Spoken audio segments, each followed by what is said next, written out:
Russian military shifts and stinging Kremlin criticisms of Ukraine raising questions about Moscow's aims. In 2014, Russia's seizure and annexation of Crimea and invasion of eastern Ukraine led to a strong Western responsea jump in military aid to Ukraine, a NATO buildup on its eastern flank, and unprecedented sanctions. There are multiple reasons to be wary.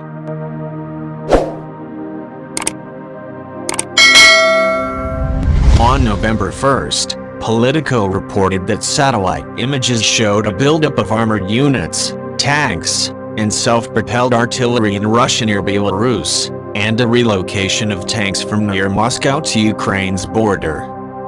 President Biden's security advisor, Jake Sullivan, said the United States was consulting with allies and partners.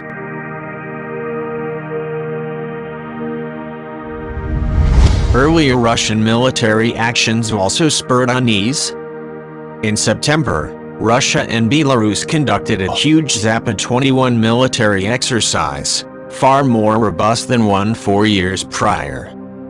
Last spring, in an out-of-cycle move, Russia shifted substantial forces closer to Ukraine and into Crimea. The U.S.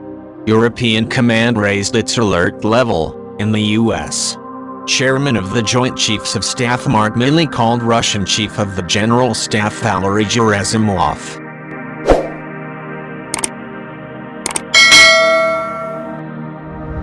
Kremlin rebukes also cause anxiety.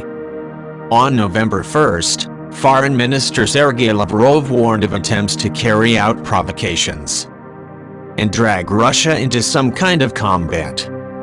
Some in the West might see this as cover for renewed aggression. On October 22nd, Russian President Vladimir Putin said a visit by Secretary of Defense Lloyd Austin to Ukraine had opened doors for it to join NATO. This is a distant prospect.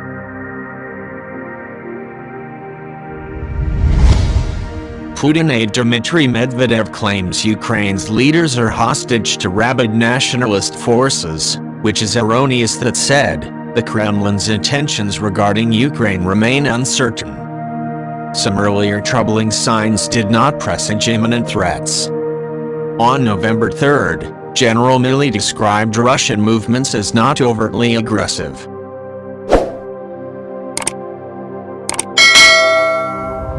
On November 8th, however, CNN reported that earlier in the week in Moscow, Central Intelligence Agency Director William Burns had voiced serious concerns to Putin about Russia's military buildup along Ukraine's border. And on November 10th, Secretary of State Antony Blinken warned Moscow against making a serious mistake in Ukraine. Perhaps Moscow seeks only to discourage further Western military support for Ukraine.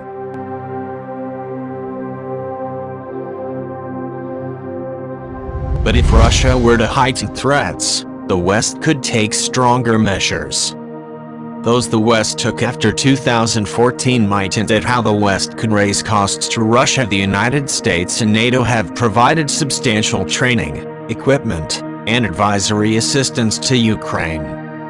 The United States has sent modern armed patrol boats and portable Javelin missiles, lethal against Russian tanks.